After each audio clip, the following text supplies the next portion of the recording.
Now, this isn't the normal kind of video I'd make, but it's something I've been thinking about for a solid month now. At my school, we've had a mural made by the students several years ago, and when you look at it, you gotta say that's a lot of time, coordination, and work that went into it.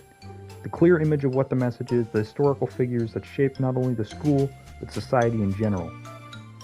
The center is also in color to illustrate events that our school has partaken, giving a great contrast, and overall the message makes a very solid mural. Now, you probably already know where this is going because it's in the title. The school made a new mural with about a dozen students and the help of the art teacher. And was it good? No, it's really bad. But before I show you any of the new mural, think about what I mentioned.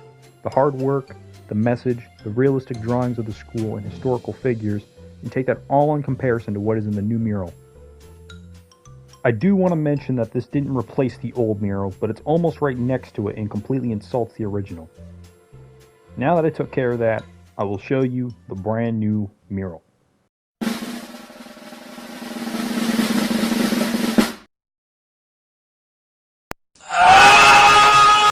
How did something so simple as a high school mural become something so awful it's something you'd see from a kindergarten art class? Poorly drawn people, wasted space that could have been distributed more properly, and an awful message that has nothing to do with the school.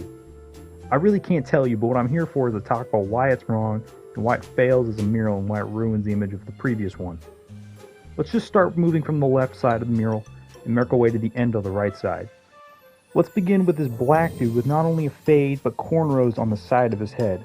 It doesn't just look only bad, but it's also shaped like a football. To the right of him, we have a... How did the artist draw so poorly that by the end of it, it looks like a butterfinger? Why is she so dark? And no, this isn't a racist joke, it's a legitimate question. It's the most ironic thing that the artist wanted to contribute for the drawing to be diverse and powerful, but it does the complete opposite. The drawing above the butterfinger was done by the art teacher, I'm guessing, and you can clearly tell because the contrast is way different. It's passable and definitely way better than what I can draw, but it doesn't save the mural by any means, although I don't think anything based off what we've already seen could have saved it. Anyways, we got a blue shirt guy with a neck that's way too long, and then below him is a pink chubby dyed hair girl that's missing an eyeball. To the right of her is some old dude with a white hoodie that's just staring off in the distance. Maybe he's on meds, who knows. We have a robot with a head fracture pushing a wheelchair. Above that's a TikToker that has a weird chicken thigh, which is completely off to her waist. We have the sensei from Karate Kid. We have an obese girl that has noodle arms and webbed fingers, and her nose that isn't gapped properly to her mouth. We have an improved drawing above, not by much, but really describes the same trauma I think we are going through. Maybe that's the message. There's a weird hooded figure missing an arm that's holding a trans flag, and then finally, the most unrelated message to the school in this mural drawing, a masked black lady holding a sign with "Black Love Wins."